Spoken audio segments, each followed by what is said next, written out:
Hey everyone, this is Zoe Reyes again here at the Peak Counseling Group out here in Sacramento, California. Today I wanted to talk a little bit about radical acceptance. Radical acceptance is something that I've recently been talking a little bit more about in each of my therapy sessions with my clients. And it's something that I've read in one of my books regarding mindfulness. So, radical acceptance is just a fancy word for basically acceptance of a situation. So, this is the thing here. A lot of people get confused and seem to mistake acceptance with giving up or just agreeing to something that you don't necessarily agree with. And those two things, those two concepts are not synonymous. Acceptance isn't about giving up on a situation. It just means that you see a situation for what it is, and then you are acknowledging, hey, this is the situation, it is what it is, and what am I going to do about it?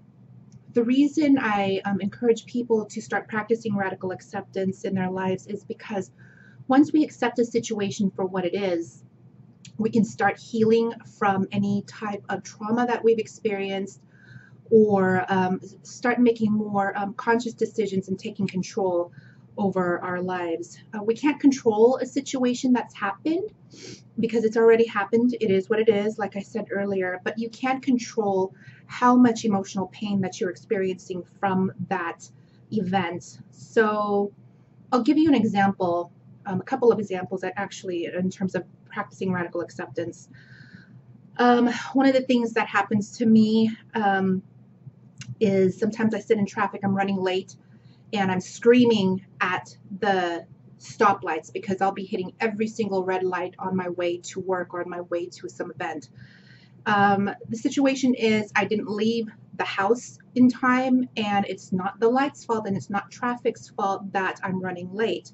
So I can either continue being mad and continue allowing myself to become upset, or I can accept the situation for what it is. Hey, I left late.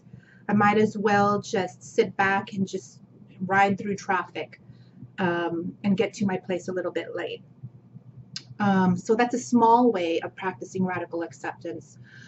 A much bigger way of practicing radical acceptance is if someone dies. If someone you love has passed away and died, I understand the grieving process has no time limits, but there comes a point when we have to accept a situation for what it is. Lots of people have difficulty acknowledging or recognizing that a person that we love has passed away, and we won't want to hear about it, we don't want to talk about it. But once we acknowledge that, hey, this has happened, it's unfortunate, we can start that healing process for ourselves. Because the longer that you stay in that state of denial, the harder it is to get out and start healing from any of that emotional pain. It's not easy to do. That's why I always encourage people start small. You can practice that if you're sitting in traffic. Another example I used the other day that came up was stepping in some gum. You can continue being mad and cursing at the person who spit the gum out on the street, or you can say, that's unfortunate, and then clean yourself off and move on. Those are small ways of practicing radical acceptance. It gets a lot harder when you're dealing with the death of a spouse, severe disease, chronic illness, or troubles in a relationship. But like with any skill, you want to start small, and the more often you practice a skill, the better at it you get. So that's it for today. That's what I wanted to talk about. If you guys do practice radical acceptance, I'd love to hear about it. You can go ahead and write your comments down in the comment section below. Feel free to visit any of our social media websites and follow us.